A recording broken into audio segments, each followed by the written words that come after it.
আপনার সামনাসামনি কেউ কিছু বলতে না পারলেও পেছনে কথা বলার লোকের কিন্তু কোনো অভাব নেই। হ্যালো এভরিওয়ান, আসসালামু আলাইকুম। এটা ছিল বেশ কিছুদিন আগের ভিডিও। যদিও সে সময় গরম ছিল, কিন্তু সময়ের অভাবে ভিডিওটা আমি আসলে ছাড়তে পারি নাই। তো যশোরের বাইরে বা যশোরের ভিতরে যারা আছে কম বেশি সবাই কিন্তু এই জায়গাটা ঘোরা হয়ে গেছে। জায়গাটা কিন্তু অনেক বেশি সুন্দর, আর গরমের সময় ঘুরতে অনেক বেশি ভালো লাগে। যখন আকাশটা মেঘলা থাকে, বাইরে প্রচুর বাতাস থাকে, তখন কিন্তু জায়গাটা আরও অনেক বেশি সুন্দর হয়, আর ঘুরে মনটা অনেক বেশি ভালো হয়ে যায়। আমি তো মাঝে মাঝে বাচ্চাদেরকে নিয়ে এখানে আসি, আমার খুব ভালো লাগে। যেহেতু চারি সাইডে পানি, মাঝখানে এই ক্যাফেটা অবস্থিত, তো ঘোরাঘুরি করে খুবই ভালো লাগে। যার কারণে গরমের টাইমে আমাদের বেশ কিছু বাড়ি এখানে ঘোরা হয়। আর এই যে এখানে অনেকেই আছে যারা নৌকা রাইড করতে পারে।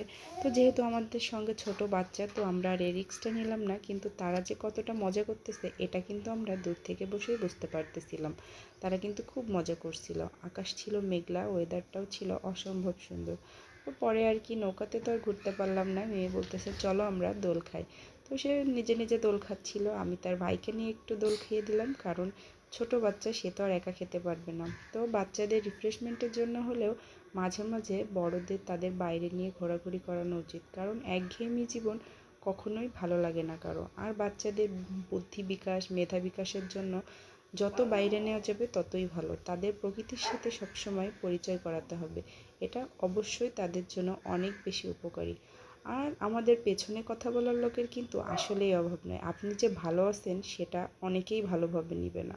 তো সব কিছু বাদ দিয়ে নিজের জীবন নিজের ভাবতে হবে। আল্লাহ হাফেজ।